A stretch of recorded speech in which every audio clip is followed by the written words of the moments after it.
삼차제를 가는 말씀 오늘 마지막 부분입니다. 지난 주일날 나눴던 마지막 부분을 다시 한번 상기하고서 3차 대전에 관한 말씀을 정리하도록 하겠습니다. 지난 시간의 내용을 정리하자면 야베스의 아들들 가운데 마곡과 메섹과 두발 이 세 아들이 지금 흑해를 넘어서 러시아 땅으로 이주를 한 겁니다. 그들이 갈라지게 된 것은 창세기 10장 21절 상반절 25절을 보면 셈은 에벨 온 자손의 조상이요 에벨은 두 아들을 낳고 하나 이름은 벨렉이라 하였으니 그때 세상이 나뉘었습니다. 그 셈의 아들 에벨 그리고 에벨이 벨렉을 낳았을 그 당시에 세상이 갈라진 것으로 생각됩니다. 그 민족들이 전부 흩어지게 됐고 그래서 야베스의 세 아들 마곡과 메섹과 두발이 러시아 쪽으로 정착을 했다라는 겁니다. 후에 그들 자손 가운데 사마리아, 무스코브, 모세브, 토벨 등 여러 종족이 나왔지만은 이 모든 종족들을 스키타이족, 스키타이라는 이름을 가진 족, 그러니까 마곡 자손 가운데 스키타이라는 이름이 있었겠죠. 스키타이족이 그 지역을 다 정복했다. 그래서 사람들은 후에 마곡족을 스키타이인이라고 부르게 됐다. 그러나 스키타이인은 원뿌리가 마곡족이다 라고 말씀드렸습니다. 이 스키타이인은 마곡족이므로 그 땅을 마곡 땅이라고 부른다.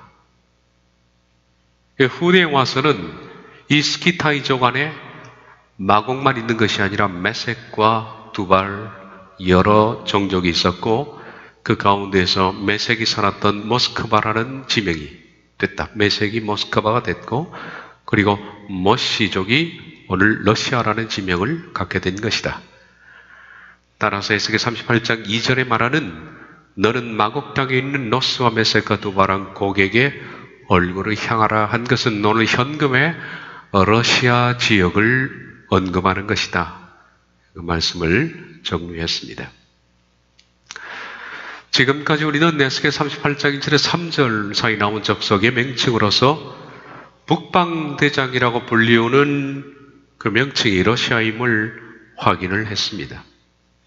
다음으로서 이제는 그 족속 그 종족이 아니라 에스겔 38장 15절과 39장 2절에 따라서 지리적인 측면에 있어서 그것이 바로 북방대장이 러시아에 거주하는 사람들이다라는 것을 확인해 보도록 하겠습니다.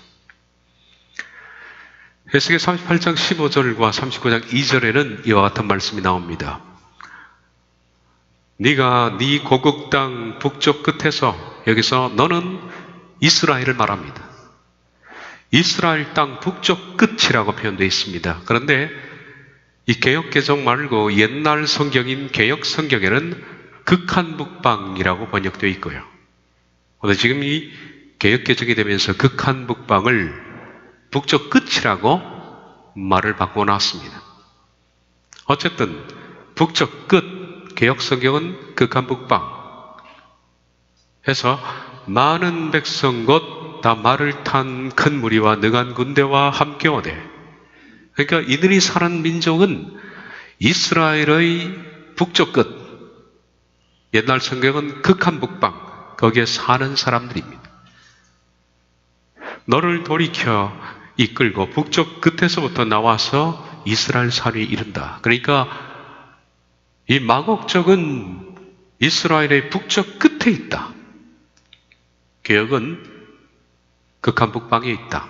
라는 지리적 힌트를 말씀을 통해서 우리가 볼 수가 있다라는 겁니다. 이 말씀에 따르면 그 북방대장에 관한 지리적인 증거는 그 나라가 이스라엘로부터 북쪽 끝 그리고 극한 북방, 이 최북방에 위치한다는 것이다. 이것만 봐도 제가 지난주에 아주 어렵게 그 종족이 어떻게 해서 변천되어 왔는가 하는 것들을 그런 자료가 없더라도 지리적 위치로도 충분히 간파할 수 있는 말씀입니다. 개역 성경은 북쪽 끝, 개혁개정은 북쪽 끝, 그리고 개혁성경은 극한 북방이라고 번역을 했는데, 원문에는 어떤 내용이 맞느냐 하면 극한 북방이 맞습니다. 그러니까 예전 성경이 맞는 겁니다. 개혁개정이 개혁으로부터 새로 번역하면서 오히려 나빠진 것들도 상당히 많이 있습니다. 번역이 잘못된 것도 더 많다는 겁니다. 이 점에 있어서는 옛날 성경이 더 맞습니다. 극한 북방이라고 번역하는 것이 원문에 더 맞는 얘기입니다. 다시 말해서 개혁 성경의 극한 북방이 지금 현재 여러분이 읽고 있는 개혁 개정의 북쪽 끝보다 훨씬 더 정확한 번역이다 라고 말할 수 있습니다. 원문을 보면 북쪽 끝, 옛날 개혁 성경의 극한 북방은 이 끝이라고 해당되는, 북쪽 끝이라고 했는데 이 끝에 해당되는 것이 예레카입니다. 예레카가 끝인데, 이 예레카는 사전에서 찾아보면 다음과 같이 뜻이 나옵니다. extreme parts. extreme이라는 단어의 뜻을 찾아보면 다음과 같은 내용이 있습니다. 극단적인, 극심한, 극도의 지나친, 과격한, 이런 뜻이 바로 extreme입니다. 그러니까 극단적인 쪽입니다. 극단적인 어떤 지역, extreme parts입니다. 그런데 extreme이 어떤 지리를 나타낼 때는 이 단어는 맨 끝 혹은 말단, 그리고 가장 먼이라는 뜻으로 쓰인다라고 되어 있습니다. 그러므로 히브리어 예레카에서 해당되는 끝에 해당하는 북쪽 예레카라는 이 뜻은 이스라엘의 북쪽에 있어서 맨 끝 북쪽에도 여러 지역이 있지 않습니까? 이스라엘의 바로 북쪽은 터키입니다. 근데 맨 북쪽이니까 터키보다 올라가서 최북쪽, 이런 뜻이 되겠습니다. 그래서 극한 북방이라는 말이 맞다는 얘기죠. 그리고 북쪽의 제일 말단, 이것이 예레카입니다. 이스라엘로부터 가장 먼 북쪽, 이렇게 번역될 수 있는 단어입니다. 그러니까 극한 북방, 북쪽 끝. 북쪽 끝은 개혁 성경에서, 개혁 개정에서 좀 의미가 약화된 채 번역이 된 겁니다. 극한 북방이 맞겠죠. 다시 말하면 여기서 말하는 마국 땅은 바로 네가 살고 있는 땅 북쪽의 가장 최북쪽 끝, 가장 말단 북쪽, 이런 뜻입니다. 더 이상 사람이 거주하지 않는 가장 최극한의 북쪽, 이렇게 번역이 된다. 이쯤 되면 우린 지도를 펴볼 필요가 있습니다. 지도를 통해서 확인해 보면 그 지역이 어느 쪽인지 명백해진다는 겁니다.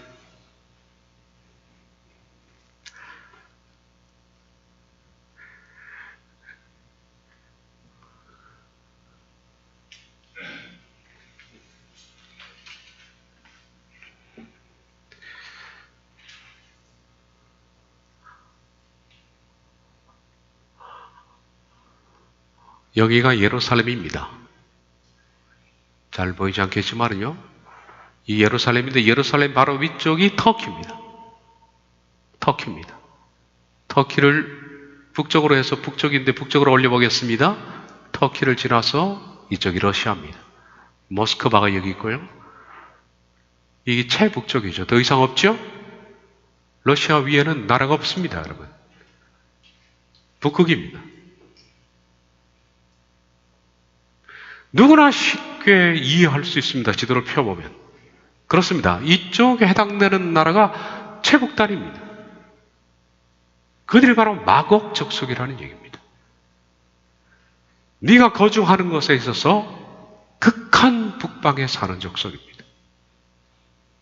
만약에 북방, 그러면 만약에 예레카라는 극한이라는 단어가 없었다면 이스라엘로부터 이 북쪽에 해당되는 지역들, 러시아에 이르기 지었던 여러 가지 나라들이 있죠.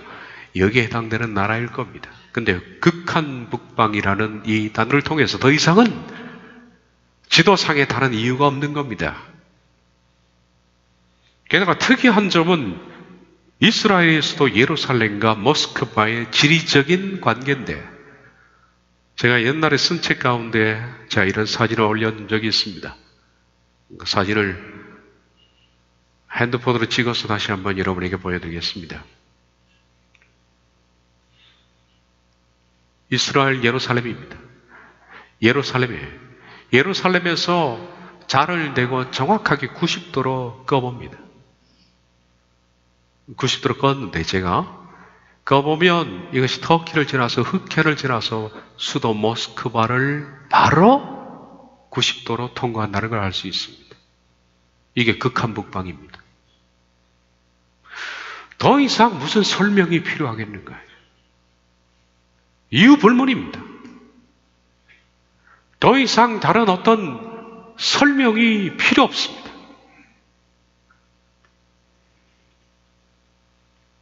위에는 땅도 없으니까요. 그러므로 이 전쟁의 북쪽 대장은 러시아입니다.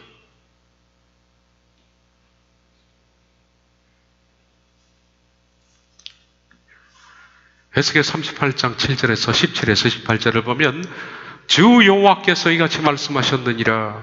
내가 옛적에 내 종 이스라엘 선지자를 통하여 말한 사람이 네가 아니냐. 러시아를 말하는데요. 하나님께서 선지자들을 통해서 말한 그 전쟁의 주역이 바로 네가 아니냐. 그들이 그때 여러 해 동안 예언하기를 내가 너를 이끌어다가 그들을 치게 하리라. 그러니까 하나님께서 러시아를 끌고 내려오십니다. 이 전쟁은 하나님이 이 전쟁의 모든 프로젝트를 다 갖고 있는 겁니다. 그들을 끌어다가 하는 거 보니까 이들은 자발적으로 전쟁에 참여한 것이 아니라 그들이 끌려서 참여한, 강압적으로 이 전쟁에 뛰어들 수밖에 없는 어떤 상황이 생겼을 겁니다. 그래서 그들이 전쟁에 뛰어들게 되는 겁니다. 그날의 곡이 이스라엘 땅을 치러 오면 내 노여움이 내 얼굴에 나타나리라. 주 여호와의 말씀이니라. 하나님께서 그들을 끌어다가 그들을 몰살시키겠다는 예언이죠. 한편 우리 6.1 전쟁이 끝난 다음엔 1968년도,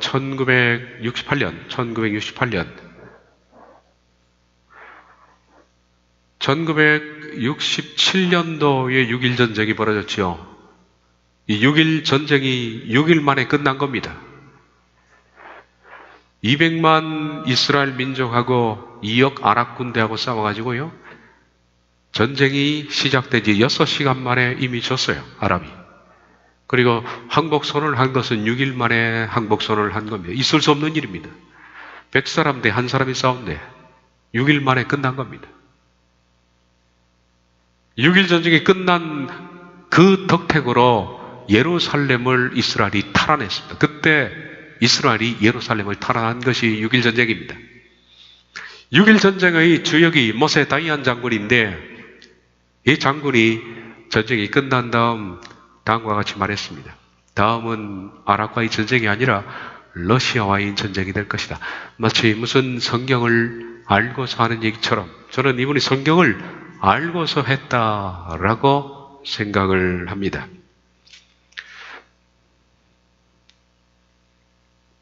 이 전쟁은 러시아가 주역이 되고, 그리고 북방 동맹국들이 있습니다. 그들과 함께 동맹해서 전쟁에 참여하게 되는 그런 나라들이 있는데, 동맹국들에 대해서는 38장 5절과 6절에 이와 같이 열거되어 있습니다. 고대 명책입니다. 마찬가지로 그들과 함께 한 방패와 투구를 갖춘 바사와 부스와 붓과 고멜과 그 모든 때와 북쪽 끝의 도가나 죽석과 그 모든 때 곧 많은 백성의 무리를 너와 함께 끌어내리라.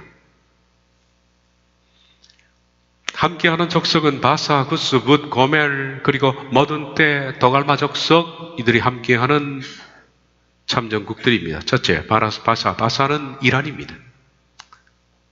바사는 페르시아죠. 오늘날의 이란을 말하는데, 그렇다면 에스겔 38장이 이루어지기 위해서는 이란이 러시아와 동맹이 되어야 합니다. 그런데 현재 러시아와 이란은 아주 밀월 관계 아닙니까? 그리고 이스라엘과는 적대적인 관계인데, 언제부터 이란이 이렇게 이스라엘과 적대적인 관계를 갖게 됐을까요? 적대적인 관계가 원래는 아니었습니다. 이란과 이스라엘은 중동에서 둘도 없는 단짝이었습니다. 과거에는 30년 전 이야기입니다.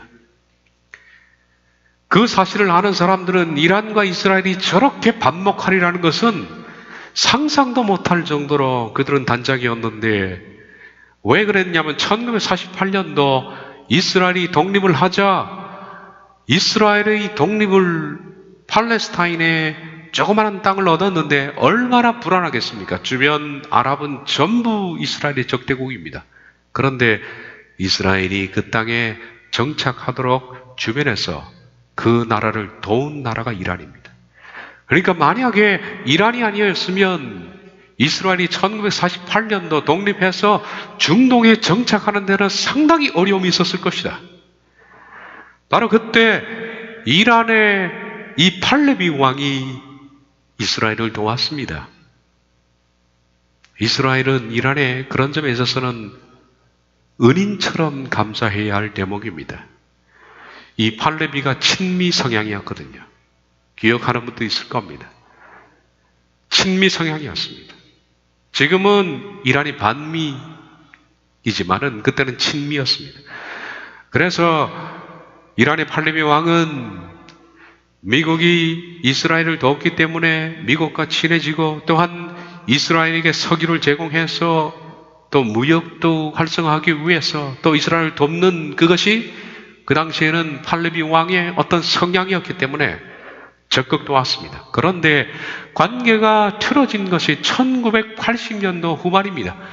에스겔 38장이 이루어지기 위해서는 이란이 미국이 아니라 러시아 쪽에 붙어야 하는 겁니다. 그것이 1980년대 후반인데, 여러분 잘 기억하십시오. 하나님의 말씀은 역사 가운데 지금도 쉬지 않고 이루어지고 있는 것.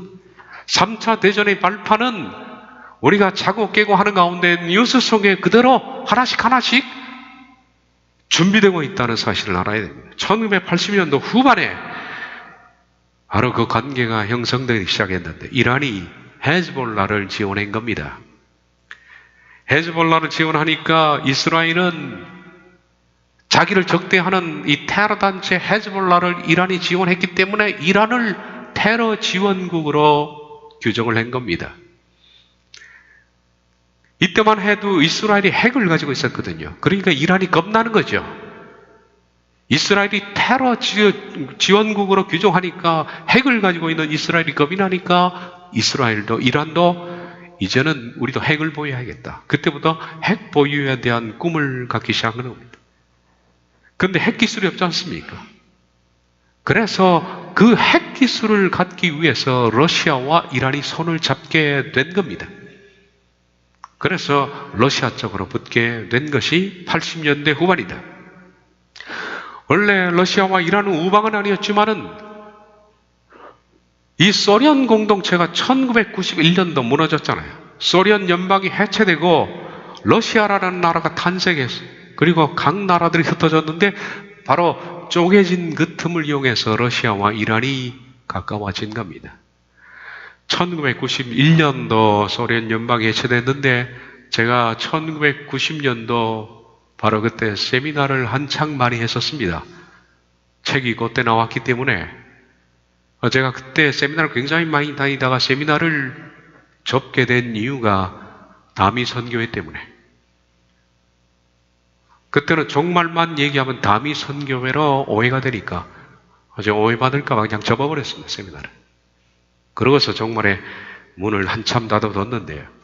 제가 1992년도에 지금도 기억납니다. 대전에서 제 친구 목사님 교회에서 2박 3일간 세미나를 했습니다.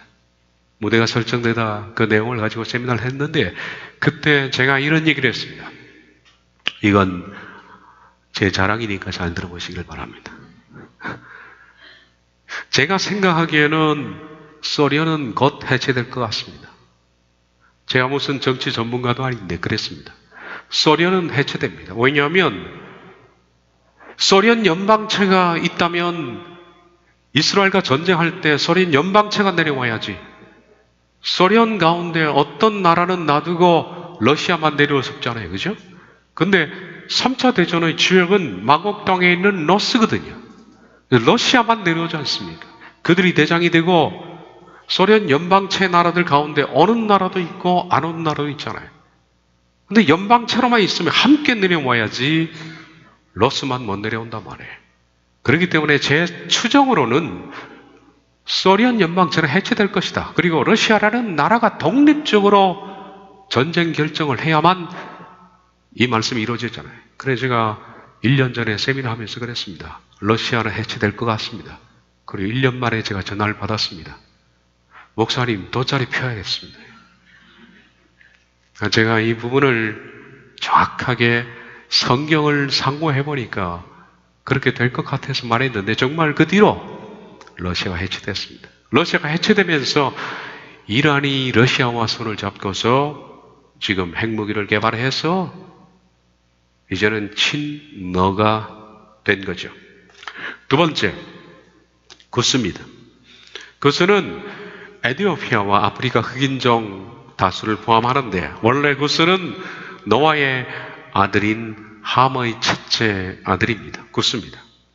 그런데 대부분은 구스 그러면 에티오피아를 연상합니다만은 거대 에티오피아는 물론 구스족입니다 하는 에티오피아뿐만 아니라 아프리카에는 이 구스족이 상당히 광범위하게 퍼져 있습니다. 그러므로 꼭 집어서 어떤 나라라고 말할 수는 없다.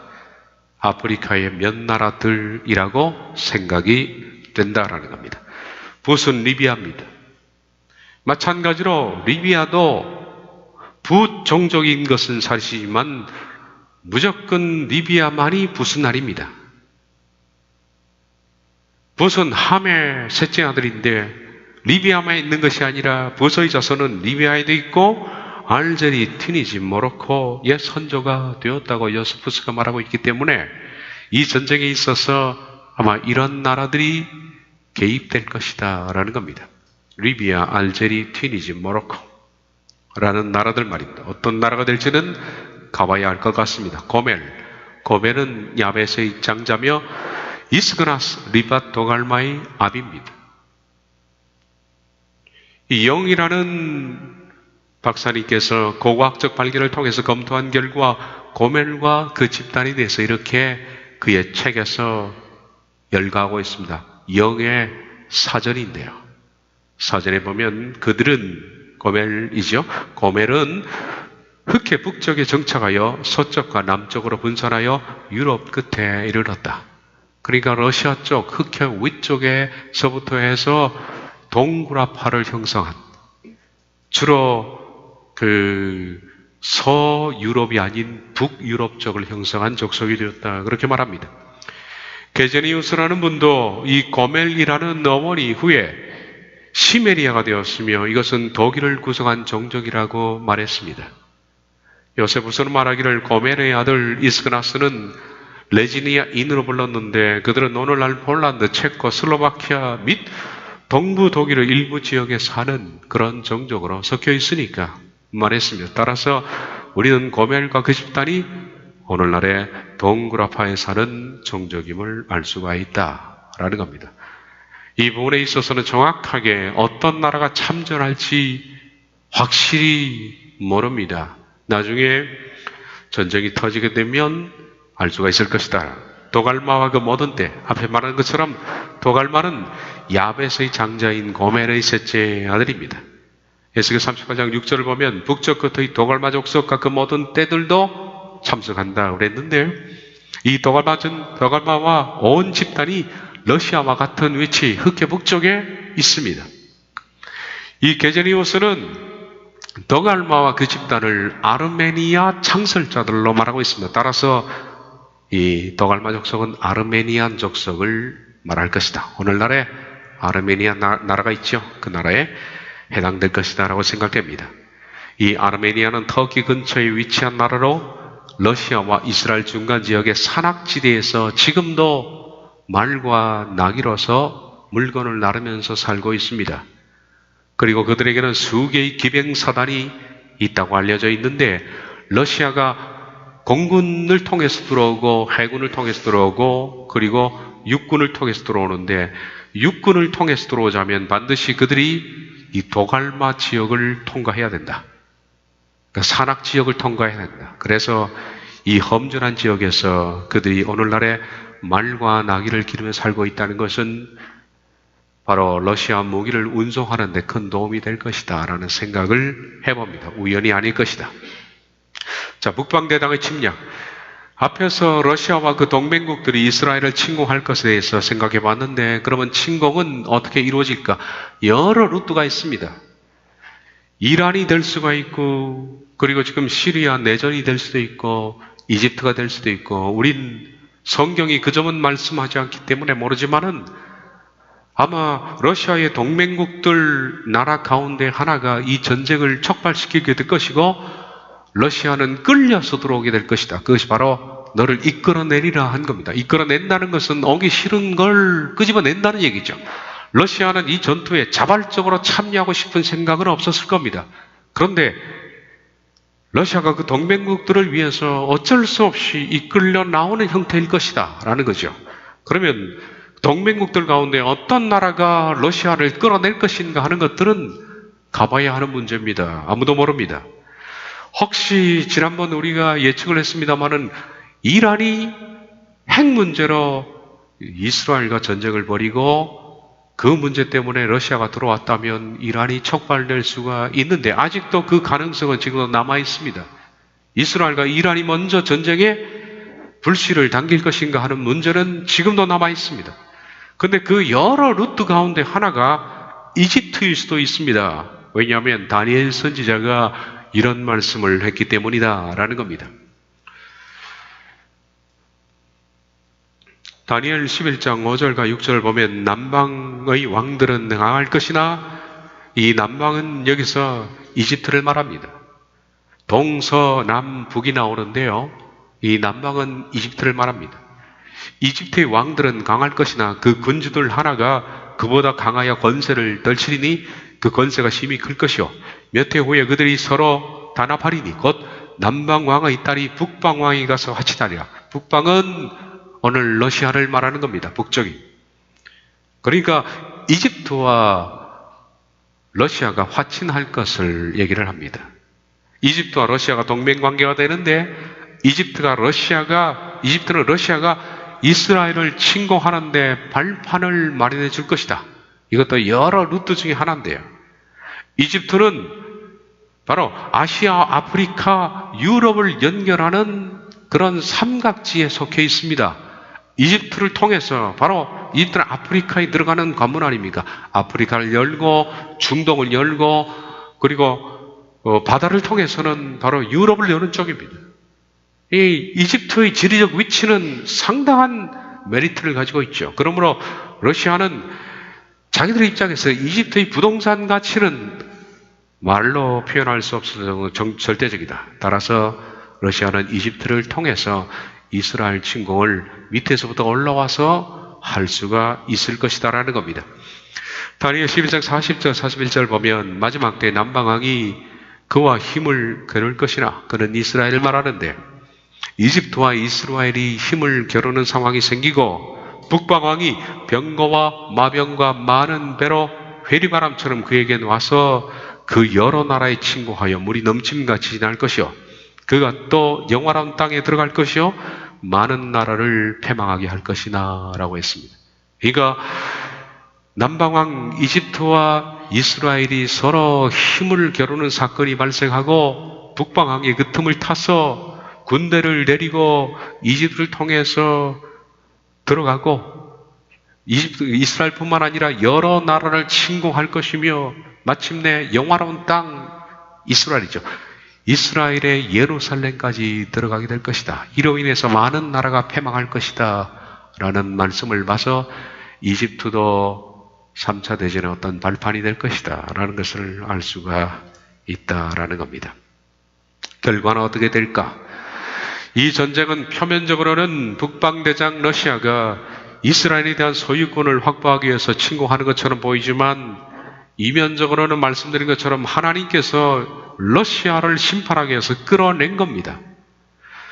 38장 1절에 7절을 보면 여호와의 말씀이 내게 임하여 이르시되 인자야 너는 마곡 땅에 있는 노스와 메섹과 두바랑 곧 곡에게 얼굴을 향하고 그에게 예언하여 이르기를 주 여호와께서 이같이 말씀하시기를 노스와 메섹과 두바랑 고가 내가 너를 대적하여 너를 돌이켜 갈고리로 내 아가리를 꿰고 너와 말과 기마병 곧 내 온 군대를 끌어내되 이것도 마찬가지로 안 나오려는 것을 억지로 끌어냅니다.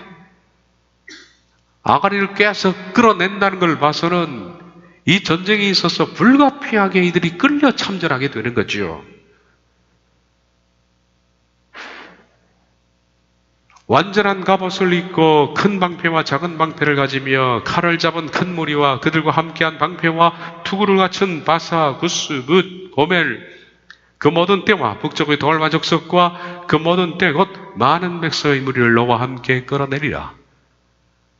그러니까 이스라엘 민족과 함께 주로 아프리카 지역, 아래쪽에는 아프리카 지역, 그리고 북쪽에 있는 터키를 비롯해서 터키 위쪽 그 도갈바 적석, 그리고 동그라파 쪽 그쪽 나라들과 손을 잡고 또 아랍의 중동의 여러 나라들과 손을 잡고 함께 이 전쟁을 일으킬 것이다 라는 얘기입니다.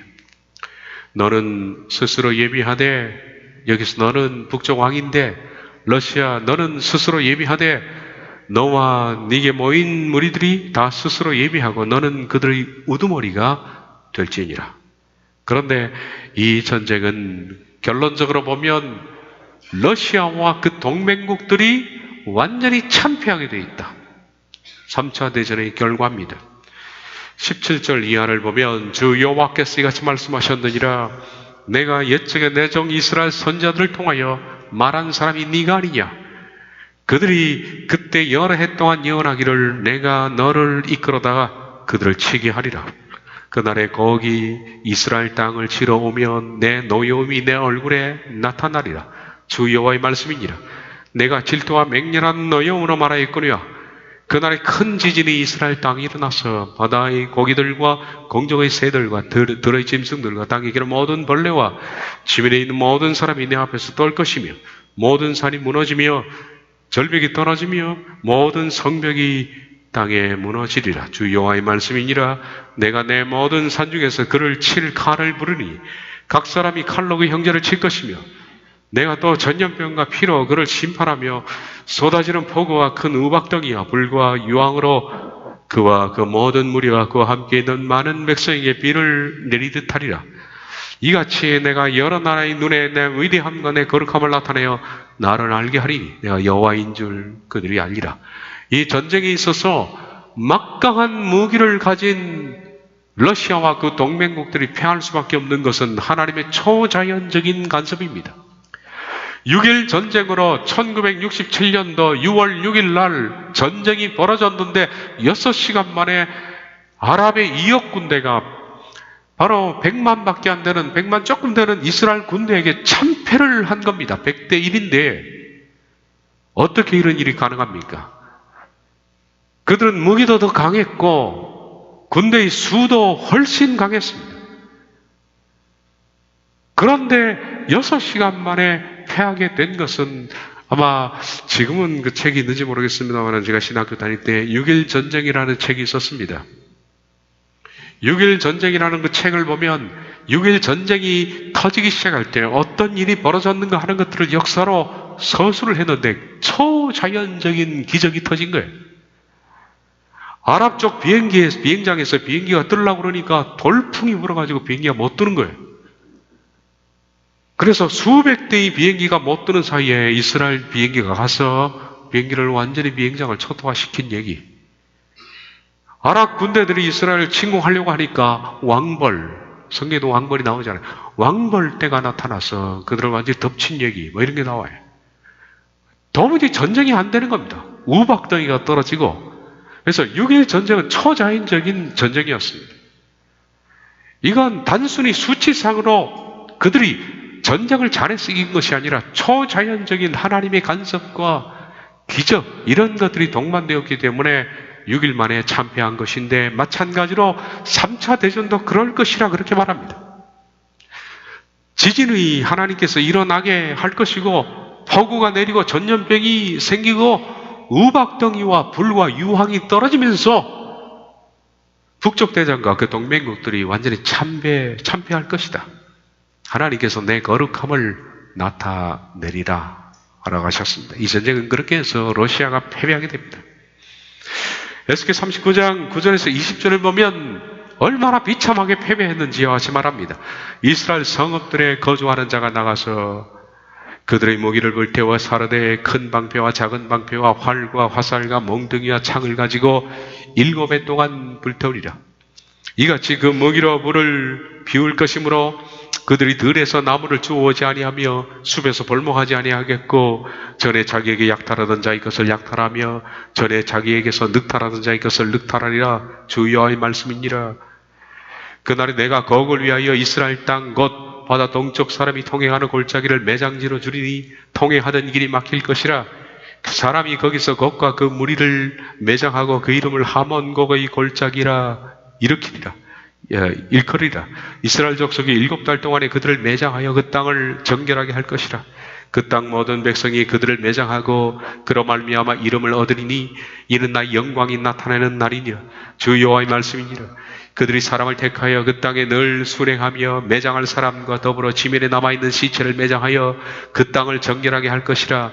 7달 후에 그들이 살펴보니 지나가는 사람들이 그 땅으로 지나가다가 사람의 뼈를 보면 그 곁에 편말을 세워 매장하는 사람에게 가서 하몬곡 골짜기에 매장하게 할 것이요 성읍의 이름도 하모나라 하리니 그들이 이같이 그 땅을 정결하게 하리라.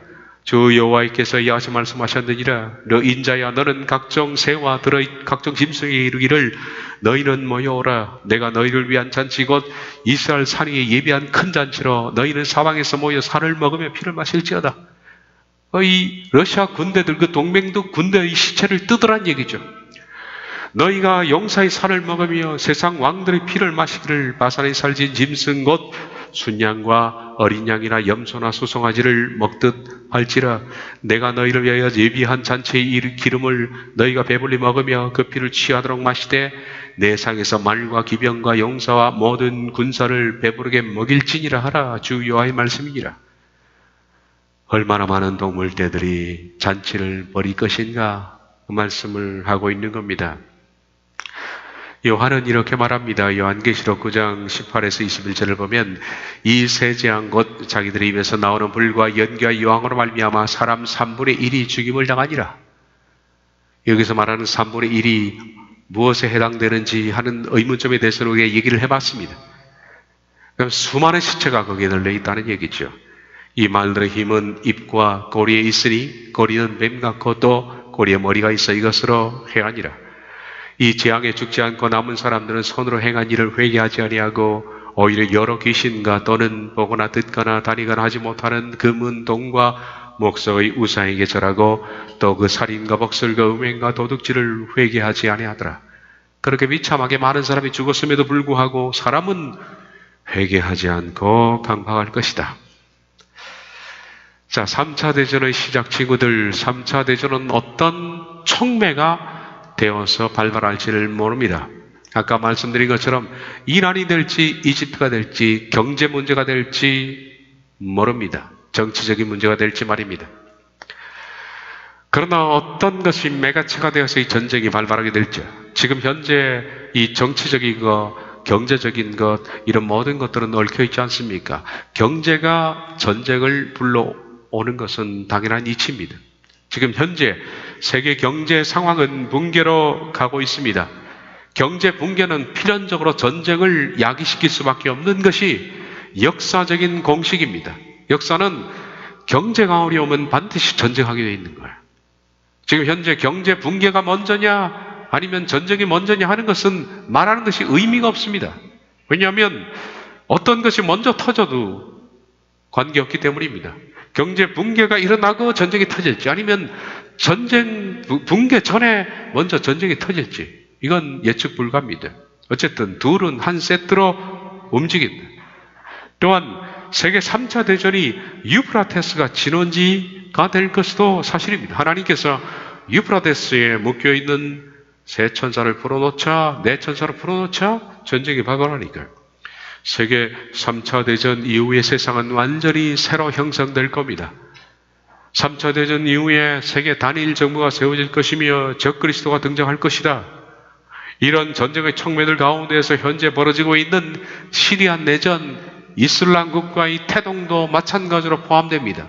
지금 중동은 IS 문제로 뒷범벅이 되어 있고, 이것이 시리아 내전으로서 지금 옮겨붙어서 뒷범벅이 되어 있는데, 이 시리아 내전 문제로 인해서 서방 국가들, 이스라엘, 그리고 북쪽들 다 참전하고 있으니까 이 IS 문제, 이 시리아 문제가 촉매가 되어서 3차 대전이 발발할 수도 있다는 겁니다. 그렇다면 지금 우리가 살고 있는 이 시대는 그런 징후들이 지금 나타나고 있는 거예요.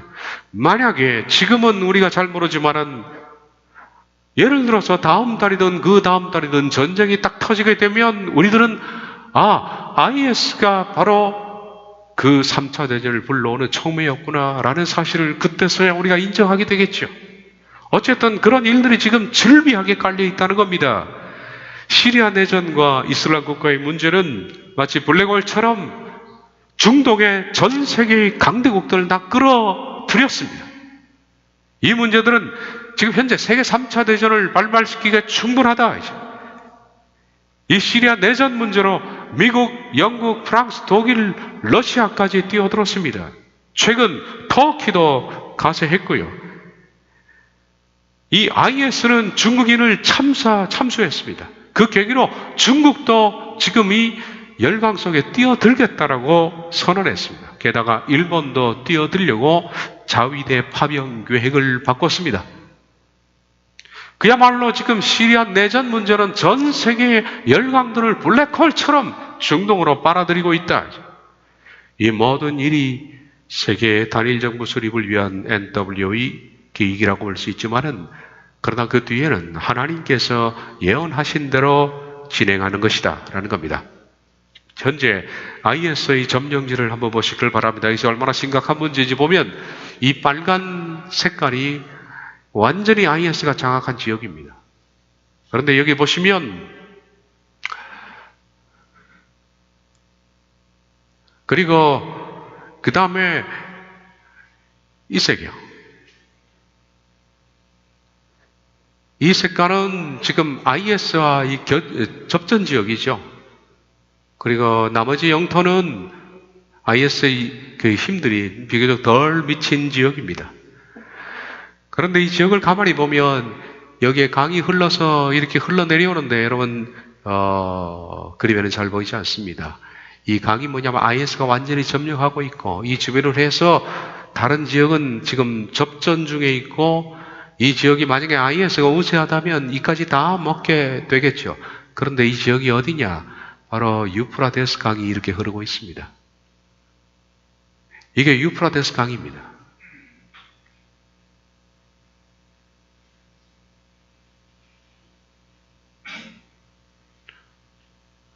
성경이 말하는 유프라테스 강가, 이거 여긴데 파란 색깔 말입니다. 이 색깔이 유프라테스 강인데 바로 터키 지역입니다. 유프라테스 강에 지금 여기 강 좌편이 시리아고 우편이 이라크입니다. 그리고 이 지역을 지금 현재 IS가 다 빨간색으로 먹고 있다는 겁니다. 성경이 분명히 말씀하죠. 유프라테스 강가에 있는 하나님께서 천사를 넷을 결박해 뒀다 그러지 않습니까? 이것이 풀어지는 순간에 3차 대전이 발발한다는데, 이런 징후들이 지금 보이고 있는 것이 이미 어쩌면 하나님께서 그들을 풀기 시작했는지도 모르겠다라는 생각이 드는 것이 IS가 이 지역을 완전히 정복했기 때문입니다. 바로 이 빨간 색깔을 칠해놓은 유프라테스가 가운데로 관통하고 있는 지역이 우리가 봤던 이 지역입니다. 관통하고 지금 IS가 완전히 정복하고 있죠. 그렇다면 IS 문제는 우리가 생각하는 것보다 비교적 성경과 가깝게 매치가 되어 있다는 사실을 알 수가 있다는 겁니다. 마이크 신노라는 사람이 쓴 글인데 이 글은 그냥 읽어보면서 제가 설명을 해드리겠습니다. 제 글은 아니고 이분의 글입니다. 그대로 옮겨왔습니다. 언론인이자 책 저자인 마이클 스나이더는 전쟁에 대하여 중동과 시리아에 초점을 맞추라고 한다. 스나이더는 설명한다. 터키와 사우디는 시리아의 지상 침공을 진지하게 고려 중이다. 러시아와 헤즈볼라와 이란은 보고만 있고 그것을 하도록 놔둘까? 러시아와 이란은 터키와 사우디가 시리아 침공하는 걸 그만 가만히 보고만 있을 거예요. 분명히 아닙니다. 그러므로 세계 3차 대전이라는 것은 상당히 쉽게 일어난다. 터키와 사우디, 이스라엘까지 가세해서 시리아를 만약에 침공하기 시작하면 그 시리아를 방어하기 위해서 러시아가 나가면 3차 대전은 아주 쉽게 발발한다는 얘기입니다. 구도가.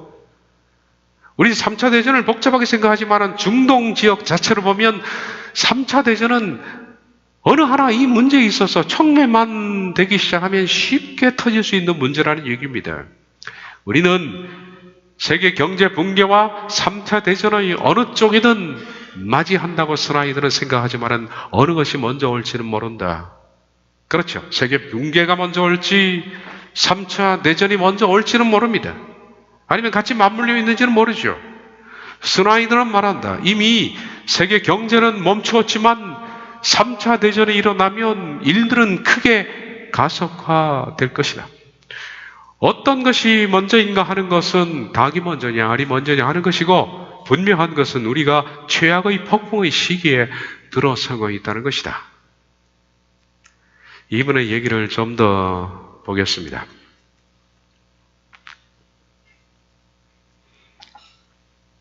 (35만) 명의 병력들, 2만 대의 탱크들, 2,450대의 전투기들과 460대 군 헬리콥터들이 북쪽의 천둥이라고 불리우는 군사훈련을 위해 북사우디아라비아에 집결하고 있다. 공식 발표에 의하자면 군대들은 사우디아라비아, 아랍에미레이트 연합, 이집트, 요르단, 바레인, 수단, 쿠웨이트, 모로코, 튀니지, 오만, 카타르, 말레이시아와 다른 여러 국가들로 구성이 되어 있다. 지금 현재 중동에 이런 국가들이 직결되어 있는 겁니다. 이 훈련은 18일간 계속될 것으로 보도되고 있으며 이 시기 동안에 북부 사우디아라비아 영공은 항공 통행이 차단된다. 이는 이 지역의 역사상 최대의 훈련이며 사우디아라비아와 터키가 시리아에 대한 대규모 지상 침공의 소문들이 도는 가운데 나오고 있다. 물론 이 군사훈련은 지나갔습니다. 그런데 이런 상황인 것을 제가 말씀드리기 위해서 하는 겁니다. 침공을 위해 병력들을 모은다면 바로 이런 것이 그것이 하는 방식이다. 정부들은 결코 나서지 않고 병력들은 이미 침공에 대한 위치들로 움직이고 있음을 공식적으로 인정하며 이른바 군사훈련은 이런 일들에 대하여 사용되어 온 흔한 핑계인 것이다. 만약 이 훈련들이 실제로 북부 사우디아라비아 국경 부근에서 대규모 병력에 대한 구실로 사용되고 있다면 다음 몇 주 안에 침공이 시작될 것을 우리는 예상해야 한다. 만약 그런 일이 일어난다면 우리는 서부 이라크와 남쪽 시리아 내부를 통틀어 사우디 동맹 폭풍을 예상할 수 있으며 터키는 북쪽에서 올 듯하다. 그 목표는 러시아, 이란과 헤즈볼라가 반등하기 전에 아사드 정권을 축출하는 것이 된다. 지금 러시아는 아사드 정권을 밀고 있고 어쨌든 간에 이 사우디와 미국과 이스라엘은 아사드 정권을 붕괴시키려고 하니까 그래서 아사드와 반대가 되는 내부의 반아사드 조직을 만든 것이 IS거든요. 근데 IS는 누가 후방할 거예요? 보십시오. 지금 러시아와 이란은 힘을 합쳐서 시리아의 아사드 정권을 밀고 있습니다. 그런데 그 아사드 정권을 붕괴시키기 위해서 거기에서 자체적으로 반아사드 정권을 시리아 내부에서 만들게 했습니다. 그 반아사드 정권을 가리켜서 IS라고 부릅니다. IS는 반아사드 정권이죠. 근데 반아사드 정권은 누가 밀겠습니까? 미국입니다. 그리고 또한 사우디가 있습니다. 왜냐하면 이 아사드 정권은 시아파이기 때문입니다. 그리고 반아사드 정권은 수니파입니다. 수니파는 바로 사우디아라비아가 번거지입니다. 사우디는 미국과 동맹이기 때문에 미국이 함께 사우디와 수니파를 미는 겁니다. 어느 쪽이 먼저 붕괴가 될까요? 모릅니다. 그래서 지금 이들을 중심으로 해서 전 세계의 군대들이 시리아 쪽으로 직결한 겁니다. 그런 의미에서 우리가 트럼프가 얘기했던 얘기를 기억하죠. IS는 미국이 만들었다. 기억나십니까? IS는 미국이 만들었다. 미 대선 주자가 그렇게 말했습니다. 다시 말하면 그럴 수밖에 없는 것이 시리아의 아사드 정권을 무너뜨리기 위해서는 반아사드 정권을 세운 IS를 만든 쪽이 미국입니다. 그리고 IS의 모든 자금줄을 대는 것이 사우디아라비아입니다. 그래야만 시아파가 무너지니까. 이 전쟁은 복잡합니다. 그러니까 단순히 IS의 문제가 아니라 IS를 창설하고 뒤에 자금줄을 대는 중동의 나라들이 문제지. IS 하나 그건 제거를 못하겠습니까? 근데 IS 뒤에는 또한 IS와 적대적인 아사드 정권을 보호하고 그들의 힘을 실어주는 러시아와 이란이 있기 때문에 시리아 전쟁은 전 세계적인 전쟁이라는 겁니다.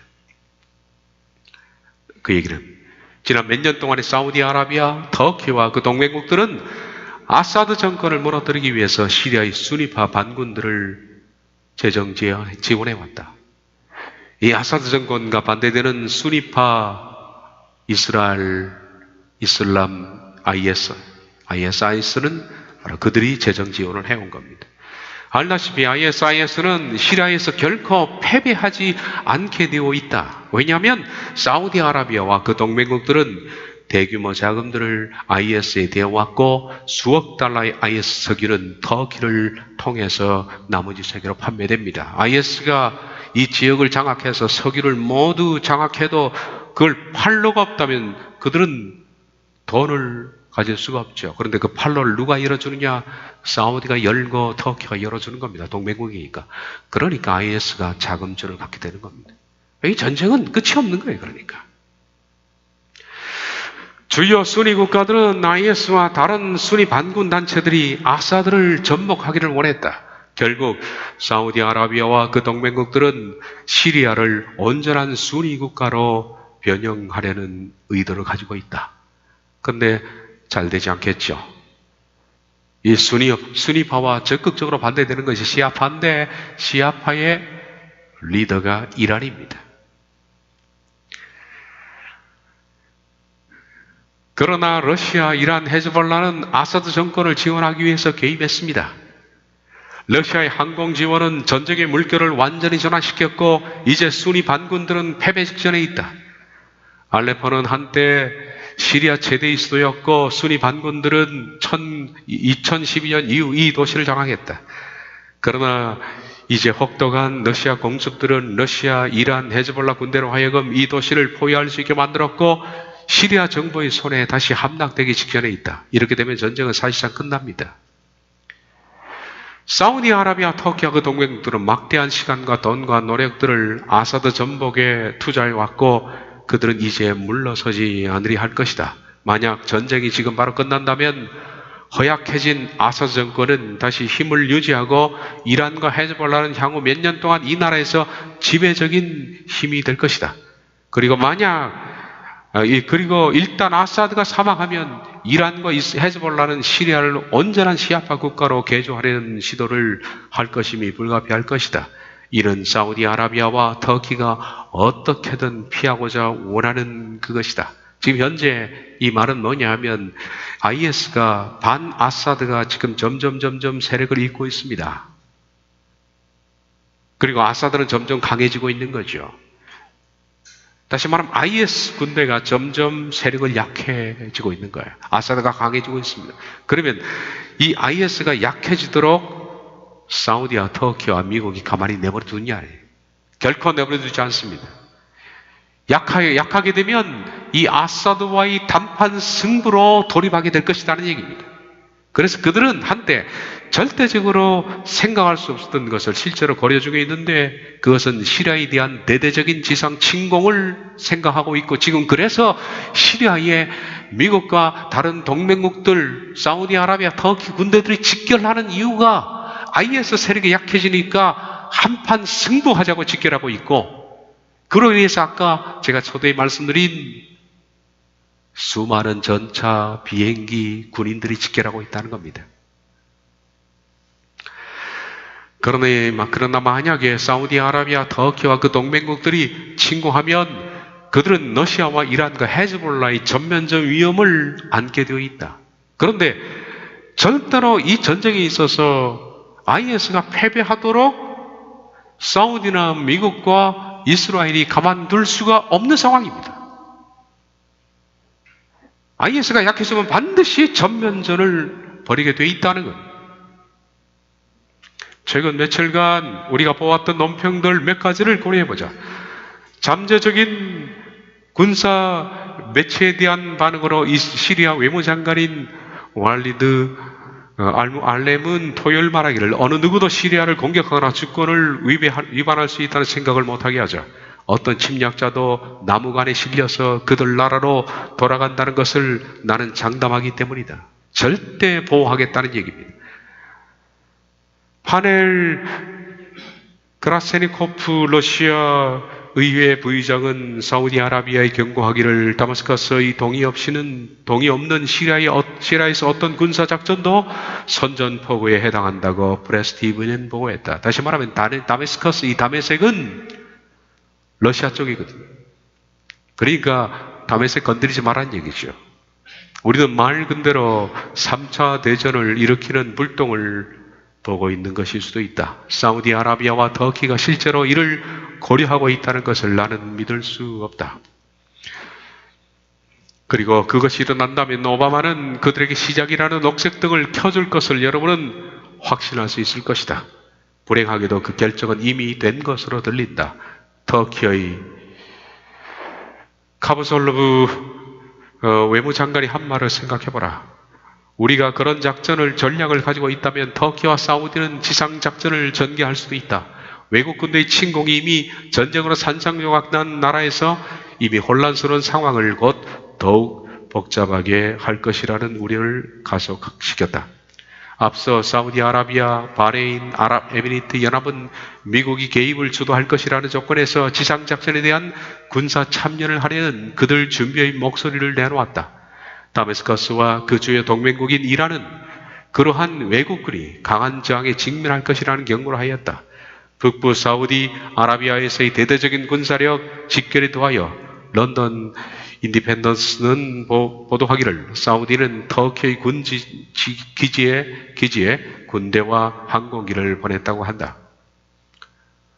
점점 군사를 직결한다는 거죠. 지상군을 파견하는 결정은 뒤집을 수 없을 것이라고 사우디 관료들은 말하고 있다는 보도들이 있고, 시리아 정부가 일부 터키 군대들이 이미 시리아에 들어와 있다고 주장한다고 로이터는 보도하고 있다. 물론 터키 정부는 그 보도를 확인해주고 있지 않지만, 말할 것도 없이 러시아는 이 모든 것에 의해 경각심을 갖고 있다. 사실 러시아의 메드베데프 총리는 그들이 통제 불능이 될 경우 일어날 수 있는 것들에 대하여 경고를 하고 있다. 목요일 지상군 파병에 대한 사우디아라비아의 제안의 여파로 러시아 총리는 그런 행동은 새로운 세계 전쟁을 일으킬 수 있다고 주장했다.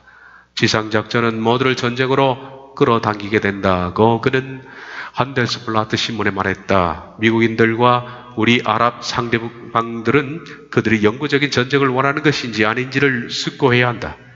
만약 사우디아라비아, 터키 그리고 그들의 동맹국들이 침공을 당해하고 다메스커스와 아사드 정권을 무너뜨리려는 미친 돌진을 한다면 러시아 사람들은 불가피하게 대항할 것이다. 그리고 전략 핵무기들이 침공하는 군대들은 다메스커스로부터 내쫓는 데 필요하다면 러시아 사람들은 그것을 사용하는 데 주저하지 않을 것이다. 다메섹을 보호하기 위해서, 또 시리아를 보호하기 위해서 핵을 사용하는 데 주저하지 않는다는 겁니다. 우리가 지금 전개되고 있는 것을 지켜보고 있는 것보다 더 3차 대전을 일으킬 듯한 그런 상황들을 내가 전에 보았는지 나는 알지 못한다. 이 모든 것에 대하여 주류 매체들은 뭐라고 말하고 있는가? 놀랍게도 그들은 거의 침묵이었다. 만약 사우디, 터키, 그 동맹국들이 시리아에 대한 침공을 한다면 이것이 일어날 가장 가능성 높은 시기는 이 군사훈련 중인 이달 말이다. 이달 말은 2월 말인데 지나갔습니다. 만약 3월 1일이 되어 군사 침공이 일어나지 않았다면 아마도 우리는 조금 안도의 숨을 쉴 수 있을 것이다. 지금 현재 우리가 안도의 숨을 쉬고 있는 겁니다. 그런데 그만큼 지금 상황이 급박하다는 얘기를 하고 있는 겁니다. 그러나 그것이 일어난다면 러시아와 이란 사람들은 반격을 결정할 것이고 그것은 3차 대전의 시작이 될 수도 있다. 지금까지 관심을 두지 않고 있다면 이제 시작해야 한다. 이런 진정 모든 것을 바꿀 수 있기 때문이다. 참조는 지금 현재 시리아의 전쟁은 잠깐 휴전에 들어갔습니다. 전략적 휴전입니다. 휴전은 곧 끝날 겁니다. 그러나 요즘 나오는 뉴스를 보면 휴전 중에도 폭격은 계속돼서 몇십 명이 죽었다 뭐 이런 얘기들은 계속 들리고 있습니다. 자, 정리하자면 3차 대전이 지금 현재 중동에서 불똥이 튀고 있다는 것을 알 수 있다. 그리고 지금 현재는 전에는 이란의 핵 문제 때문에 그런 불똥이 많이 튀었습니다만 지금 현재 가장 3차 대전을 일으키기에 문제가 되는 부분이 시리아 문제입니다.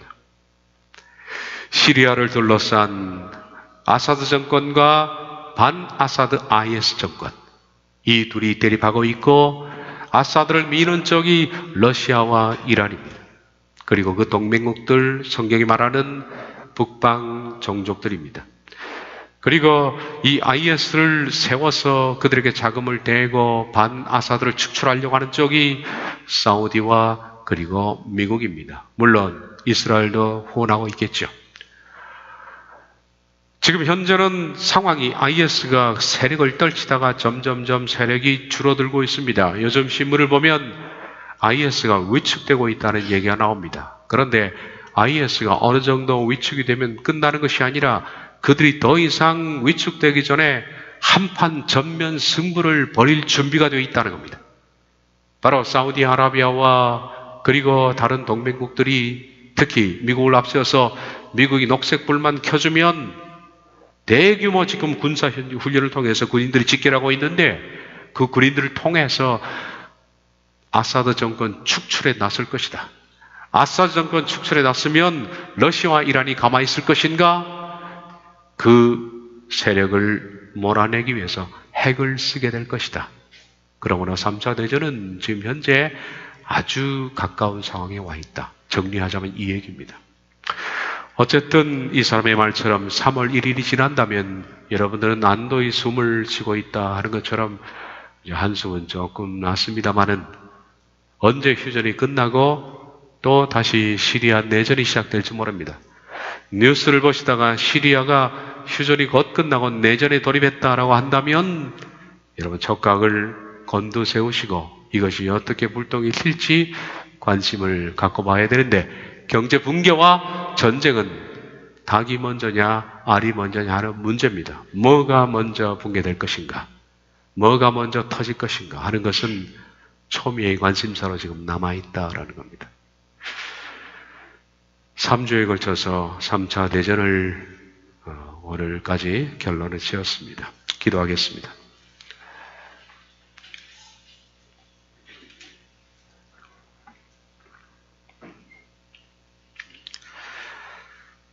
저희들이 3주 동안에 3차 세계대전에 대해서 살펴보면서 우리가 살고 있는 이 시점에 어느 정도 이 말씀이 가까이 왔는가도 상고해 보았습니다.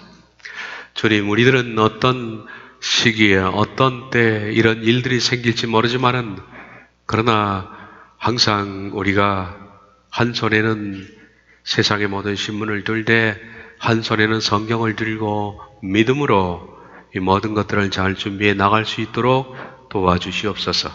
예수님의 이름으로 기도하옵나이다. 아멘.